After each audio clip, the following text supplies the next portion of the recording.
அஸ்ஸலாமு அலைக்கும் வரஹ்மத்துல்லாஹி வபரகாத்துஹு. தினமும் ஒரு துஆ. சுவனத்தில் ஒரு மாளிகையை பெறுவதற்கான துஆ. அன்பிற்குரிய அல்லாஹுவின் நல்லடியார்களே, ஓர் அடியான் மறுமையில் சுவனத்தை பெறுவது என்பது அல்லாஹுவின் மாபெரும் பாக்கியம். அதிலும் அவனுக்கு சுவனத்தில் தனியாக ஒரு மாளிகை கிடைக்கிறது என்றால் அந்த பாக்கியத்தை பற்றி என்ன சொல்லுவது?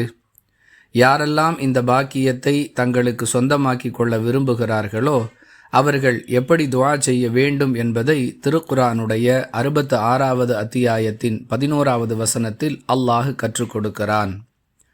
ரப்பி பினிலி இந்தக பைத்தன் ஃபில் ஜன்னஹ். மீண்டும் ஒரு முறை சொல்லுகிறேன். ரப்பி பினிலி இந்தக பைத்தன் ஃபில் ஜன்னஹ். என் இறைவா, சொர்க்கத்தில் உன்னிடம் எனக்கு ஒரு வீட்டை எழுப்புவாயாக. எனக்கு ஒரு வீடு வேண்டும், அதுவும் சொர்க்கத்தில் வேண்டும், அதுவும் உனக்கு அருகில் இருக்கக்கூடிய வாய்ப்பாக அது அமைய வேண்டும் என்ற கருத்தில் இந்த பிரார்த்தனையை அல்லாஹ் நமக்கு சொல்லித் தருகிறான். ரப்பி பினிலி இந்தக பைத்தன் ஃபில் ஜன்னஹ். இந்த வாசகத்தை மனனம் செய்து சுவன மாளிகைக்கு சொந்தக்காரர்களாக ஆகுவதற்கு முயற்சிப்போம், பிரார்த்தனை செய்வோம்.